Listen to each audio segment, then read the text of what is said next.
रहा कि मुझे ये सौभाग्य मिला है। एक तो ये कि रोते झीकते जैसे तैसे सवेरे 10 से 5 तक ड्यूटी बजाना है। कभी मंत्री ने बुला लिया, कभी मुख्यमंत्री आ गया। अब इनको क्या लगता है, चैन से बैठने ही नहीं देते। जैसे तैसे एक पोजीशन मिल गई है, अब तो जिंदगी भर कोई दिक्कत ही नहीं है। दूसरा यह है कि चलो जितना हो जाए करते रहो भाई। और तीसरा यह है कि मध्य प्रदेश बनाना है और हिंदुस्तान बनाना है। परिश्रम की पराकाष्ठा करूंगा, दिन और रात एक कर दूंगा और ऐसा काम करके जाऊंगा कि मेरा देश आगे बढ़े और दुनिया देखती रह जाए कि ये थे जिनके कारण ये देश बना है, प्रदेश बना है, इनका भी योगदान है। और इसलिए बेहतर से बेहतर ऊर्जा का इस्तेमाल, अधिकतम काम कैसे करके दिखा सकते हैं। अच्छा, कुछ चीजें आपने बहुत अच्छी कही, मैं सुन रहा था। आप ही आपके मित्रों और आप ही आपके शत्रु। अगर गलत चीजों में फंस गए तो शत्रु हो गए और अच्छे काम में लगे रहे तो मित्र हो गए। वो आपके लिए भी, वो आपके लिए भी। और दूसरी बात, अहंकार कभी नहीं होना चाहिए। अब मैं मुख्यमंत्री हूं, मैं करते ही रहूं कि जानते नहीं हूं मैं सीएम, इससे क्या होने वाला है। देखिए, हमारी सर्विस जो है, ये मुख्यमंत्री, मंत्री, सांसद, विधायक, आईएएस, आईपीएस, जितनी भी सेवाएं, ये आफ्टर ऑल है जनता की सेवा के लिए। जनता की सेवा के लिए हम तो सेवक हैं। नहीं, कई बार लगता है ना मन में, अदरवाइज मत लेना, मैं प्रेम से कह रहा हूं, मैं तो आईएएस, साला मैं तो साफ बन गया।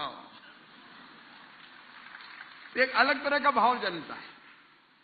अच्छा, मैंने देखा कि अब आप जिस पृष्ठभूमि से आए, गर्व होता है। सामान्य परिवारों से आके आप इतने आगे बढ़े। ये अहंकार कई चीजों को खत्म कर देता है। गीता में एक बड़ा अच्छा श्लोक है, मुझे बहुत प्यारा लगता है, बहुत सुंदर लगता है, और मैं हमेशा उसको सुनता भी रहता हूं, बोलता भी रहता हूं।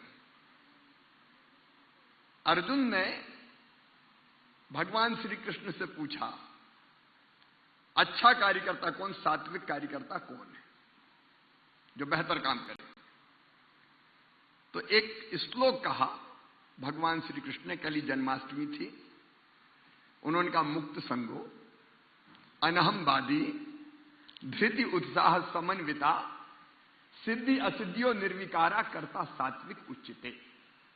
मुक्त संगो मतलब जो राग और द्वेष से परे हो। कोई अपना है तो उसका काम कर दो, कोई दूसरा है, गरीब है, दीन दुखी आ गया, मत करो।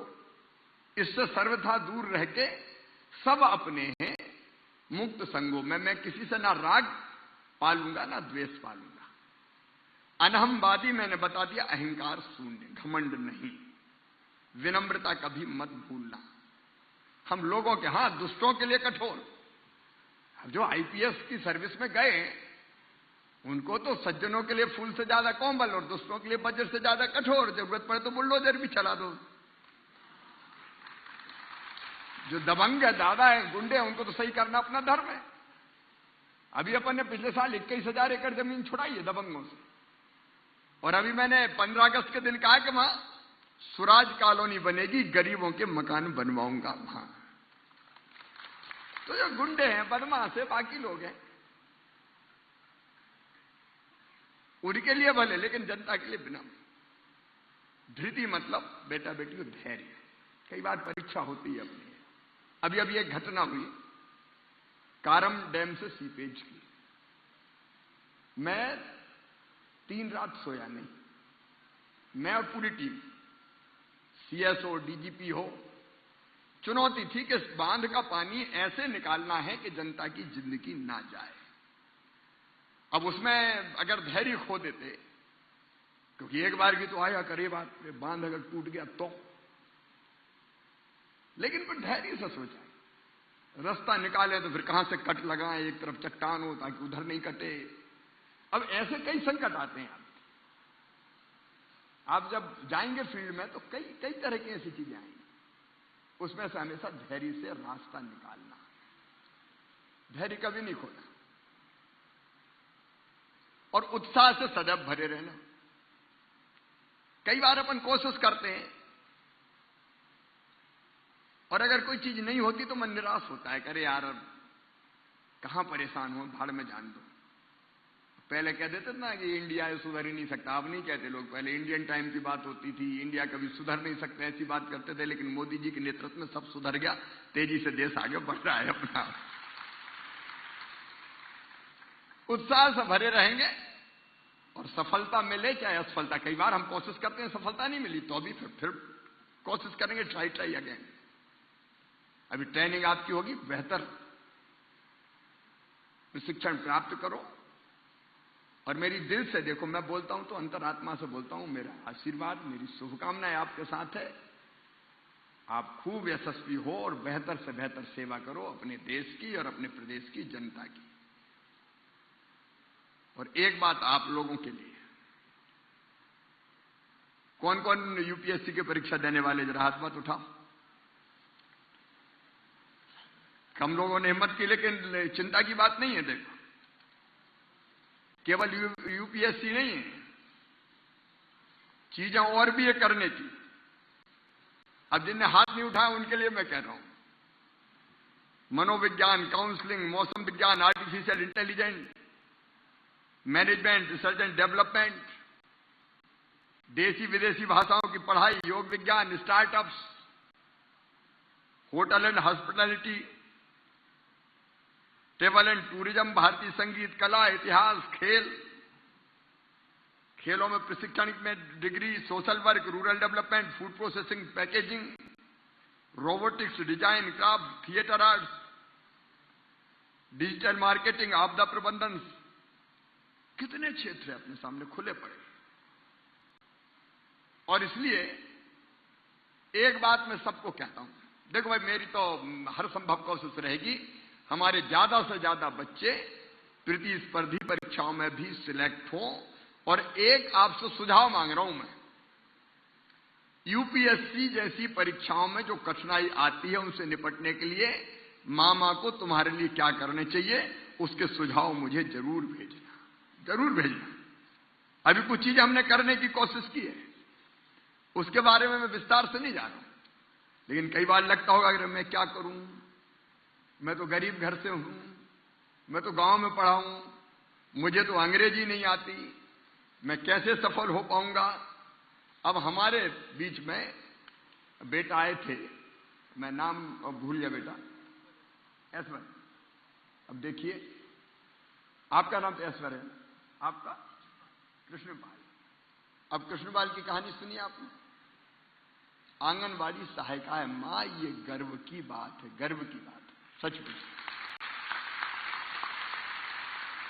ऐसी परिस्थिति में तैयारी करना, साहस जुटाना, मेहनत करना और सफल होकर दिखा देना, ये सचमुच में अद्भुत है, अद्भुत है। और जब ये कर सकते हैं तो आप क्यों नहीं कर सकते? कर सकते हो कि नहीं? अरे जोर से बोलो, कर सकते हो कि नहीं? कर सकते हैं। मैं नहीं कह रहा जबरदस्ती की यूपीएससी की परीक्षा ही लो, अलग अलग फील्ड है बहुत से। एक बात याद रखना, स्वामी विवेकानंद के ये शब्द मेरे कानों में गूंजते रहते हैं, मनुष्य केवल 3.5 हाथ का हाड़ मास का पुतला नहीं है, वो ईश्वर का अंश है, वो अमृत का पुत्र है, वो अनंत शक्तियों का भंडार है, वो अमर आनंद का भागी है। दुनिया में कोई काम ऐसा नहीं कि जो वो ना कर सके। गायत्री परिवार के एक वाक्य मुझे बहुत प्रेरणा देते हैं, जगह जगह लिखे रहते हैं, मनुष्य जैसा सोचता और करता है वैसा बन जाता है। आप सोचोगे हम क्या करें, हम तो गरीब घर के हैं, अब हमारे पास तो पैसा नहीं है, तो आप ऐसे ही रह जाओगे। ये भी सरकारी स्कूल में कई हमारे बेटे बेटी पढ़े, और मैं भी सरकारी स्कूल में पढ़ा, जैत में, सरकारी स्कूल में। हम स्कूल जाते थे तो अपना फट्टा संग ले जाते थे बैठने के लिए, टाट पट्टी नहीं हुआ करती थी, कांख में दबाते थे, एक तरफ बस्ता और एक तरफ फट्टा। गए वहां बिछाया, गुरुजी को जरूर जाके कहते थे प्रणाम गुरुजी, और चरणों पर सिर रख देते थे। और 1.5 कमरे का स्कूल था हमारा। जब बरसात आती थी तो छाता लगाना पड़ता था स्कूल की छत में बैठ के। और वहां पढ़ते पढ़ते मैं भी यहां पहुंच गया। ये नहीं, मैं महिमा मंडित करने के लिए नहीं गया, लेकिन जब मैं मुख्यमंत्री बन सकता हूं तो तुम क्यों नहीं बन सकते? केवल मुख्यमंत्री के नहीं जा रहा, किसी भी क्षेत्र में हम जो सोचें। और इसलिए एक निश्चय सब करो, देखो जिंदगी अमूल्य है, हम इस जिंदगी को व्यर्थ नहीं गंवाएंगे, कुछ ना कुछ हमें करना है। अलग अलग फील्ड सिलेक्ट करो जो तुम्हारी मर्जी का। बच्चों को थोपना भी नहीं चाहिए। अब पता चला कि बच्चे की रुचि पर्यावरण में और पिताजी कह रहे कि नहीं तुम तो डॉक्टर बनो। अब डॉक्टर बने तो वो और मेढक का पेट फाड़े, डिसेक्शन करे, उसकी रुचि नहीं बेचारे से जबरन काय को कटवा। अपने रुचि का विषय चुनो और उसमें पूरी क्षमता झोंक दो।